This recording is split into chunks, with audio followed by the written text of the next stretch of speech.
നമ്മളിത് ഗോതമ്പ് പൊടി വെച്ചിട്ടാണ് ഉണ്ടാക്കിയെടുക്കുന്നത്. അപ്പോൾ നമുക്കിതെങ്ങനെയാണ് ഉണ്ടാക്കുന്നതെന്ന് നോക്കാം.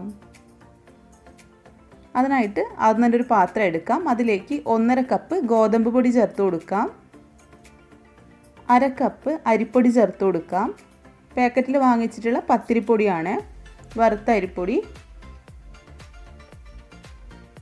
പിന്നെ നമുക്ക് വേണ്ടതൊരു 3 അച്ച് ശർക്കരയാണ്. 3 അച്ചും ചെറിയൊരു കഷ്ണം എൻ്റെ അടുത്ത് ഉണ്ടായിരുന്നു, അതുകൂടി ഞാൻ എടുത്തിട്ടുണ്ട്. പിന്നെ വേണ്ടത് 2 പാളയംകോടൻ പഴമാണ്. കുറച്ച് തേങ്ങാക്കൊത്ത് ഉണ്ടാക്കാനായിട്ട് തേങ്ങ വേണം. 1 ടീസ്പൂൺ കരിഞ്ജീരകം വേണം, ഉണ്ടെങ്കിൽ എടുത്താൽ മതി. ഞാനിപ്പോൾ എൻ്റെ കയ്യിലുള്ളത് കൊണ്ട് എടുത്തതേ ഉള്ളൂ. ഇനി ഇതിലേക്ക് 2 ഏലക്കായ വേണം, 1/2 ടീസ്പൂൺ നല്ല ജീരകം, 1 പിഞ്ച് ഉപ്പ്. ഇനി ഒരു പാത്രത്തിനകത്തേക്ക് ശർക്കര ചേർത്ത് കൊടുക്കാം. അതിലേക്ക് 1 കപ്പ് വെള്ളം ഒഴിച്ച് ഇതൊന്ന് പാനിയാക്കിയെടുക്കാം. ആ സമയത്ത് നമുക്ക് പഴം ഒന്ന് അടിച്ചെടുക്കണം. പഴം അടിച്ചെടുക്കുന്ന സമയത്ത് ഏലക്കായും ജീരകവും